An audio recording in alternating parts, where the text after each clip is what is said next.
ان کا جانا ملک کے مفاد میں بہتر ہے اور حماد اظہر بطور وزیر خزانہ آپ کی نظر میں؟ دیکھیں بات یہ کہ اگر پاکستان کا سب سے بڑا مسئلہ معاشی چیلنج ہے تو حکومت کا سب سے بڑا ایشو جو ہے وہ ان کی کنفیوژن ہے، اور ہر آنے والے دن کے اندر یہ صورتحال یہاں ہوتی جا رہی ہے۔ بات یہ ہے کہ کیا وجہ ہے کہ ایک کے بعد دوسرا وزیر خزانہ، دوسرے کے بعد تیسرا، اور تیسرے کا اعلان کیا ہے تو 24 گھنٹے کے اندر پھر شوکت ترین صاحب کا، اور جس انٹرویو کا حوالہ دیا جا رہا ہے، جس شخص نے آپ کی ایڈوائزری کمیٹی کا چیئرمین بننا ہے اس نے آپ کی 2.5 سالہ ساری پالیسیز کو ہی چارج شیٹ کر دیا ہے۔ انہوں نے کہا کہ معیشت کا تو بٹا بیٹھ گیا ہے، اور آئی ایم ایف سے آپ جو بات کرنے جا رہے تھے اس میں آپ نے قومی مفادات کا بھی خیال نہیں رکھا، غلطی کی آپ غلطی کی۔ اب دیکھیں نا، جب آپ کی 2.5 سالہ پالیسیز غلط ہو گئی، اس پالیسیز کے اثرات پوری قوم نے بھگت لیے، آپ کی حکومت نے بھگت لیے۔ آپ نے جو سوال کیا ہے کہ حماد اظہر، میں یہاں پر یہ مطالبہ کرتا رہا تھا کہ اگر ایک منتخب وزیر خزانہ ہوگا تو وہ کم از کم دیکھیں بڑی پالیسیز میں تو اس کا میں نہیں سمجھتا کہ فیصلہ سازی میں کوئی بڑا کردار ہوگا، لیکن وہ جہاں پر عوام کے معاشی قتل عام کی بات ہو رہی ہوگی، اس لیے کہ وہاں سے تو کوئی خیر کی خبر آئی نہیں کہ جو آپ نے وزیر خزانہ بنائے وہ تو بیٹھ کے صرف یہ بات کرتے رہے کہ یہ آئی ایم ایف کی شرائط ہیں اس پہ، کہ شرائط کیا تھی؟ دیکھیں 2 شرائط تھی مین، 140 ارب کے ٹیکس تھے، دوسرا اسٹیٹ بینک کی خود مختاری تھی، اور یہ 140 ارب کے جو ٹیکس ہیں پچھلے سال آپ نے یہی نہیں مانا تھا، لیکن کیا وجہ ہے؟ دیکھیں وجہ یہ ہے کہ ایک تو خود حکومت بھی تسلیم کرتی ہے کہ ان کی تیاری نہیں تھی، اور جس الیکٹڈ گورنمنٹ کے پاس اپنا کوئی وزیر خزانہ ہی نہیں رہا ہو تو جو صورتحال بنی ہے وہ تو سب کے سامنے ہے۔ اور اب بھی آپ نے حماد اظہر صاحب کا اعلان کیا، اور حماد اظہر میں آج بھی سمجھتا ہوں کہ ایک منتخب وزیر خزانہ جب کسی اعلیٰ سطحی اجلاس میں بیٹھے گا کم از کم اس لیے کہ اس نے اپنے حلقے میں آنا ہے لاہور میں، وہاں لوگ اسے بتاتے ہیں کہ جناب کس بھاؤ بک رہی ہے، آٹے دال کا بھاؤ کیا ہے، دوائیوں کی کیا صورتحال ہے، تو وہاں پر وہ عوام کا موقف پیش کرے گا، لیکن فیس ہوگا۔ یہ میں آپ کو آج بتا رہا ہوں کہ آپ جو چیم گوئیاں شروع ہیں کہ حماد اظہر صاحب سے انہوں نے بجٹ پیش کروانا ہے، بنیادی فیصلے جو کرنے ہیں وہ تو شوکت ترین صاحب نے کرنے ہیں، اور شوکت ترین اور ڈاکٹر حفیظ شیخ یہ کہاں کے بندے ہیں، اور یہ تجربے تو ہم کر چکے ہوئے ہیں۔ اس کا مطلب پھر پیپلز پارٹی کی ماضی کی پالیسیز درست تھی، پھر تحریک انصاف کا یہ موقف غلط ہے کہ ماضی کی حکومتوں کی پالیسیز کی غلطی کی وجہ سے معیشت کا بٹا بیٹھا ہے۔ لیکن آپ جب سلمان صاحب ہم دیکھ رہے ہیں کہ آئی ایم ایف کے ساتھ جو بندوبست طے ہوا تھا، حفیظ شیخ تو چلے گئے لیکن وہ بندوبست اپنی جگہ موجود ہے جو $500 ملین قسط کے حصول کے لیے آئی ایم ایف کے ساتھ ہوا تھا۔ اب حماد اظہر آگے ہیں، شوکت ترین صاحب آئیں گے تو اس بندوبست دیکھیں بندوبست تو اسی طرح ہی چلے گا، اور جو بندے آ رہے ہیں، میں نے آپ کو پچھلے پروگرام میں یہ کہا تھا کہ یہ 7-8 لوگ ہیں۔ اچھا بھول گئی آپ وہ بات؟ یہ وقار مسعود، یہ ڈاکٹر اشتیاق، یہ عشرت حسین، یہ شوکت ترین، بھائی یہ کن کے بندے ہیں؟ اور یہ کیا خود شوکت ترین صاحب نے کہا ہے رات کہ آپ جب آئی ایم ایف سے بات کر رہے تھے آپ نے تو قومی مفادات کا بھی خیال نہیں رکھا، تو اس کا مطلب جس شخص کو آپ ایڈوائزری کمیٹی کا چیئرمین لگا رہے ہیں وہ چارج شیٹ کر رہا ہے آپ کی گورنمنٹ کی اب تک کی پالیسیز کو، یہ بہت بڑا کنفیوژن ہے۔ پھر آپ دیکھیں کہ حماد اظہر صاحب منسٹر بنتے ہیں، اقتصادی رابطہ کمیٹی کی میٹنگ ہوتی ہے اور اعلان کیا جاتا ہے بھارت سے چینی اور کپاس منگوانے کا، اور میں سمجھتا ہوں کہ 4 وزیر آپ کے ایسے ہیں، انہوں نے بہت اچھی بات کی ہے، اور کیبنٹ نے اپنے ہی پرائم منسٹر کی پالیسی پہ عدم اعتماد کر دیا۔ آج جناب پرائم منسٹر نے ریاستی بیانیے کی وضاحت کی ہے، بات یہ کہ جس سے انڈیا کو کشمیر پر ہمارے سفیر پرائم منسٹر دنیا کے اندر جس طرح چارج شیٹ کرتے آئے، ہو کیا رہا ہے؟ اس کا مطلب کہ خود گورنمنٹ کے اندر کنفیوژن ہے، اور اس کنفیوژن دیکھیں پاکستان بار بار اس طرح کے تجربات کا متحمل نہیں ہو سکتا کہ پہلے آپ لائے اسد عمر کو، پھر لائے آپ حفیظ شیخ کو، اب لائے آپ شوکت ترین کو۔ شوکت ترین صاحب کے پاس کون سی جادو کی چھڑی ہے؟ اور کل کو شوکت ترین صاحب کے ساتھ جو ہونا ہے وہ بھی ابھی پتہ ہے سب کو کہ کسی کو آپ برداشت کرنے کے لیے تیار نہیں، اور خاص طور پہ یہ ایشو جو ہے، یہ معیشت کا ایشو جو ہے، یہ بہت سنجیدگی کا متقاضی ہے، اور میں سمجھتا ہوں کہ سب سے زیادہ اگر غیر سنجیدگی کا رویہ رہے تو معیشت کا رہے، اور معیشت بھگتی کس نے؟ دیکھیں جسے آپ قومی سطح پر معیشت کہتے ہیں نا، وہ گھریلو سطح پر ایک مصیبت ہے، اور اس سارے اثرات جو ہے عام آدمی 95% لوگوں کو بھگتنے پڑے ہیں، یہ تو اشرافی ہے، ان کا کیا جانا ہے؟ اور وہ اگر کرونا نہ ہوتا تو اب تک ڈاکٹر حفیظ شیخ صاحب واپس جا چکے ہوتے۔ ٹھیک ہے ڈاکٹر صاحب، حکومت کو معاشی چیلنجز کا ادراک تو ہے، وہ بارہا یہ بات کہتے رہے ہیں، لیکن بجٹ سے پہلے وزیر خزانہ تبدیل کر دینا یہ عقل مندی ہے؟ دیکھیے تبدیلیاں تو ہوتی رہتی ہیں، ایسی تو کوئی بات نہیں، لیکن جو ہمیں موجودہ صورتحال کو جو ہم ڈیل کر رہے ہیں جس میں تبدیلی بھی ہے، اس میں مجھے تو دو ایشوز بڑے واضح طور پہ نظر آتے ہیں جو پہلے بھی تھے، اب ہمیں واضح ہو گئے۔ ایک تو اس گورنمنٹ کی پالیسی میکنگ کی پرابلم ہے، دوسرا یہ ہے کہ پوری کی پوری گورنمنٹ جو ہے ایک ڈائریکشن میں پل نہیں کرتی۔ اچھا، ایک اوورآل ایک نیشنل فریم ورک ہوتا ہے حکومت کا، اور مختلف شعبے اس نیشنل فریم ورک میں رہ کے اپنی اپنی پالیسی کو چلاتے ہیں۔ یہ نہیں ہو سکتا کہ ایک شعبہ رائٹ کو جا رہا ہے، دوسرا لیفٹ کو جا رہا ہے، تیسرا کسی اور سمت میں جا رہا ہے۔ یہ ہمیں انکوہرنس نظر آتا ہے۔ جہاں تک حفیظ شیخ کے جانے کا تعلق ہے، دیکھیں اس کی ایک اور ڈائمنشن ہے جو ہم ذکر نہیں کرتے۔ اگر وہ الیکٹ ہو جاتے تو کبھی نہ جاتے۔ اچھا، تو آئینی اب پرابلم مجبوری یہ تھی ہوئی ان کا ہے، جانا۔ دیکھیں پرابلم یہ ہوئی ہے کہ وہ منسٹر کیری نہیں کر سکتے تھے، اچھا، لہذا ان کے لیے حکومت کو امبیرسمنٹ یہ ہوتی کہ ان کو دوبارہ ایڈوائزر بنانا پڑتا، کیونکہ وہ منسٹر تو چل نہیں سکتے تھے، کیونکہ الیکٹ نہیں ہوئے 6 منتھ سے زیادہ وہ منسٹر نہیں رہ سکتے۔ ایسا پرائم منسٹر نے کہا تھا وہی رہیں گے۔ اب وہ کہا تھا، بالکل صحیح کہا تھا، لیکن کارکردگی اطمینان بخش ہوتی تو انہیں کو رکھا جاتا نا۔ نہیں، اطمینان بخش ہوتی، چاہے 100% وہ کامیاب ہوتے۔ پارلیمانی نظام میں منسٹر بنانا ہے اگر کسی کو، اس کو پارلیمنٹ کا ممبر ہونا ضروری ہے، اور اگر وہ پارلیمنٹ کا ممبر نہیں ہے تو ودن 6 منتھس اس کو پارلیمنٹ کا ممبر بننا چاہیے۔ اسی لیے ان کو سینٹ میں لانے کی کوشش کی گئی، جو کوشش ناکام ہوگی۔ اس کا مطلب یہ تھا کہ انہیں کم از کم منسٹری سے تو فارغ ہونا تھا۔ منسٹری کے بعد کیا انہیں ایڈوائزر رکھا جا سکتا تھا یا وہ ایڈوائزر رہنا چاہیں گے؟ تو یہ ایک نیا فیاسکو تھا حکومت کا جو اس میں ہوا ہے۔ اور اس میں اصل ایشو جو ہے یہ نہیں ہے کہ یہ بندہ ہے یا وہ بندہ ہے، اصل ایشو ہے تھاٹ پروسیس کا، پالیسی، اصل ایشو ہے سوچ کا، اصل ایشو ہے ڈائریکشن کا، کہ آپ کی سوچ کیا ہے، آپ کی ڈائریکشن جو ہے وہ کیا ہے۔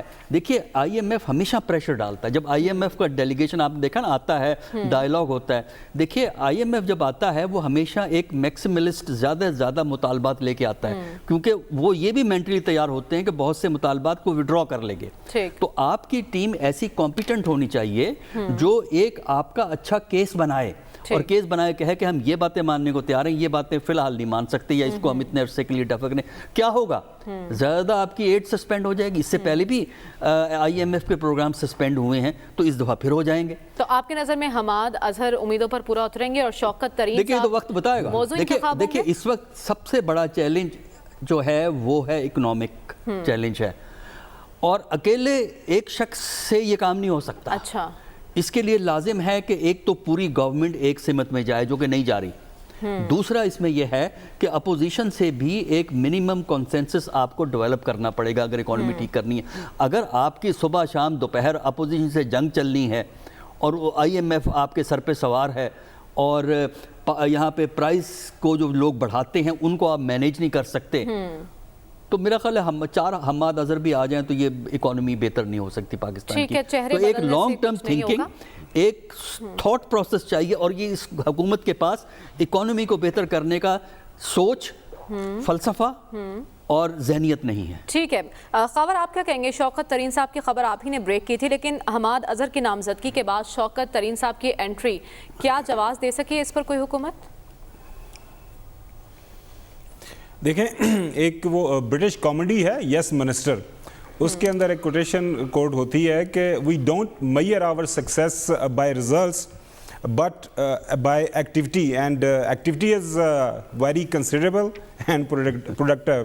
اس کا اگر پنجابی میں وہ ترجمہ کریں کہ میرے سے نتیجہ مت پوچھیں، بس تو میری آنیاں جانیاں ویکھ میں آ کس طرح رہا تے جا کس طرح رہا۔ تو ابھی تک جو گورنمنٹ کے اندر جو کابینہ کی تبدیلی ہے نا، بس آنیاں جانیاں ہمیں لگی ہوئی ہیں۔ دیکھیں اس میں کوئی مذائقہ نہیں ہے کہ ابھی تک 3 منسٹر تبدیل ہو گئے ہیں۔ پارلیمانی جمہوری جہاں پہ بھی جمہوریت ہے برطانیہ کے اندر، آپ دیکھیں بڑے تواتر کے ساتھ الیکشن یہ بریگزٹ کے ایشو کے اوپر ہوئے ہیں۔